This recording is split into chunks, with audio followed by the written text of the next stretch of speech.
পভার্টির মধ্যে আছে, আরবানাইজেশনের মধ্যে আছে, ক্লাইমেট চেঞ্জের মধ্যে আছে। কেন আছে? কারণ হচ্ছিল একই ইন্ডিকেটর তিন জায়গায় থাকার মূল কারণ হচ্ছিল দে হ্যাভ নেক্সাস এবং themself. Poverty, urbanisation, climate change এই তিনটার মধ্যে নেক্সাস আছে, সেই জিনিসটাকে বোঝানো হয়েছে। আমরা বলেছি যে এসডিজি একটা গোলের সাথে আরেকটা গোল সম্পর্কযুক্ত, বাট বলা হয় তিন ধরনের সম্পর্ক আছে গোলগুলোর মধ্যে। কিছু কিছু গোলের সম্পর্ক হচ্ছে সিনার্জি, যেটা ধরুন হলো আপনারা অনেকেই জানেন 2+2 4 হয় যখন, সেটাকে সিনার্জিস্টিক এফেক্ট বলে। কিছু কিছু গোল হচ্ছে ট্রেড অফ, অর্থাৎ একটা পাইতে গেলে একটা ছেড়ে দিতে হয়। আর কিছু হচ্ছে আপনার সাপোর্টিং বা এনাবলার। আমরা দেখবো হচ্ছে যে পিপলের সাথে আমাদের প্রসপারিটি হচ্ছে সিনার্জি সম্পর্ক। কিভাবে সম্ভব সেটা?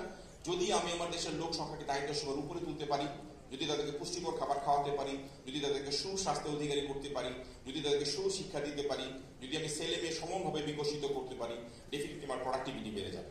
আমার প্রোডাক্টিভিটি বেড়ে যাওয়া মানে আমার ইকোনমিক গ্রোথ ত্বরান্বিত হওয়া। কিন্তু এই ইকোনমিক গ্রোথের